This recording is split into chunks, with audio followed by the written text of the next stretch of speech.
State a little bit? No, we've seen him plenty. We've seen him plenty. You know, you went to Lowski in the first Texas Tech game, and he had not had some great outings before that. What were you seeing before that, and what did he do since? Well, number one, he was our freshest arm the first time we played Texas Tech, and he was kind of the guy on the staff that he was frustrated with himself. We were kind of wondering when he was going to show up and be what we thought he could be, and that was the game that got him going. And ever since then, he's been good for us. He's that other arm we needed, and you know, again, we probably wouldn't be here if he hadn't gotten it going. Just the position you guys are in, being 2-0. I mean, it's a good position because you get to rest a little bit and hopefully rest up a guy or two that can help you in the next ball game. But it's where you want to be. 3-0 is better, but you know, we just have to wait to see who we play and get ready for them. You know, as best we can mentally. We played both of them. Between the two, we played them 6 times, so there's really not any surprises. How much do you go back to 2012 with this team? I know that none of these guys were here, but just kind of what you have to do to finish this thing out to get to the championship.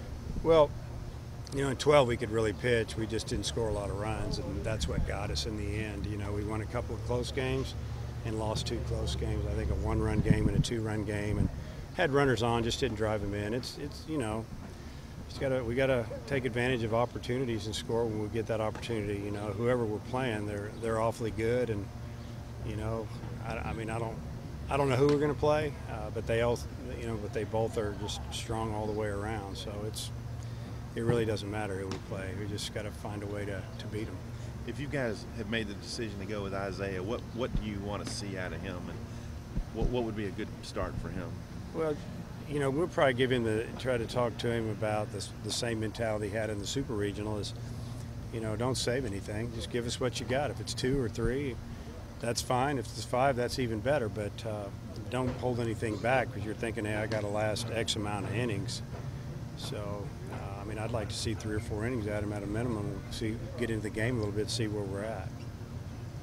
Why Isaiah, I guess, over, you know, you could bring Blaine back, I guess. Nah, he's had enough. He needs a little more rest. And, you know, if we were in dire straits or, you know, then we might just say, give us a couple innings. We'll go with Blaine a couple innings, piece it together. But, you know, he deserves to pitch. He pitched good in the Super Regional, and he's the freshest arm. He's one of our best arms, and, you know, it's his time. Everybody available, but probably Lowski and Murphy if you needed them tomorrow. I would say Lowski's pretty close to being available. I don't plan on using Murphy at all, but I would say that's right.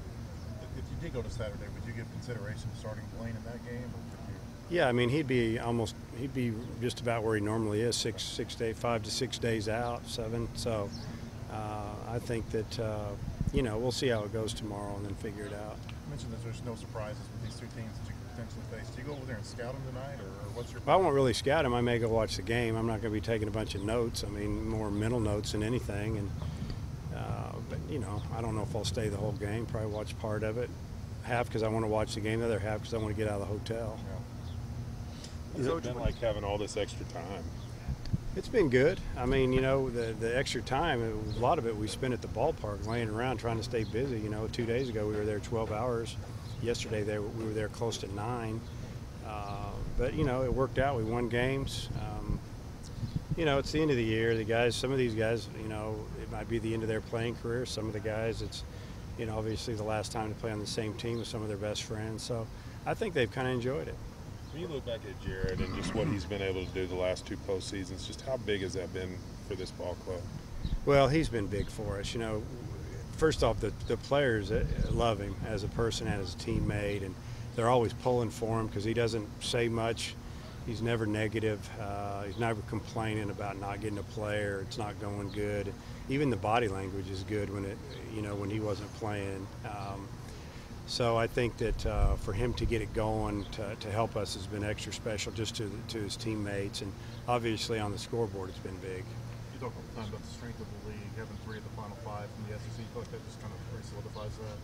Yeah, we talked about it on the bus on the way over here. You know, it's a short trip, but that was kind of our conversation that, you know, there's SEC schools fighting it out at the end with, you know, a great Oregon State team, and it doesn't surprise us any. There's a couple others in our league that could have been here too if they just, you know, find a way to get through or they weren't matched up against each other. So It was a plus year talent-wise and team-wise in the SEC. Hey, Mississippi State's in the same position you guys are on the other side, and they got it rolling really with that weekend. They started playing you guys. Yeah.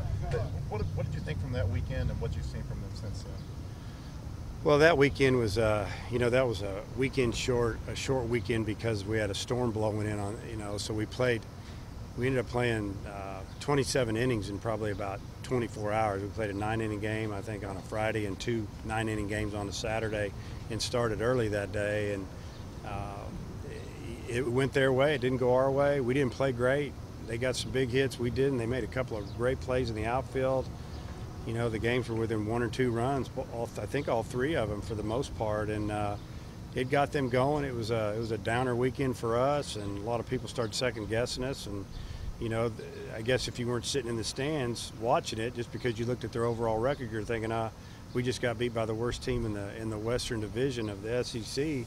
We didn't see it that way. We saw a team that was preseason ranked pretty good, and was a good team, and they got it going at home. It went their way, and that's what happens every now and then.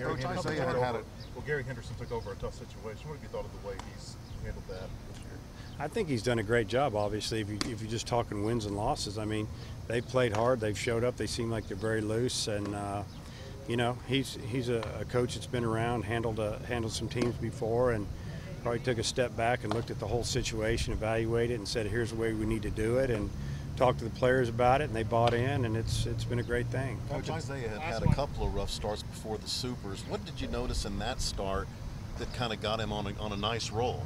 Well, I think the Super Regional start was more about, I'm going to prove you wrong, I can pitch, just a lot of want to there, I guess, so to speak, and he attacked it. He didn't pitch timid. I think a couple of other starts he was a little nervous and timid and wasn't letting it go and didn't command much, and the last start he was pretty good.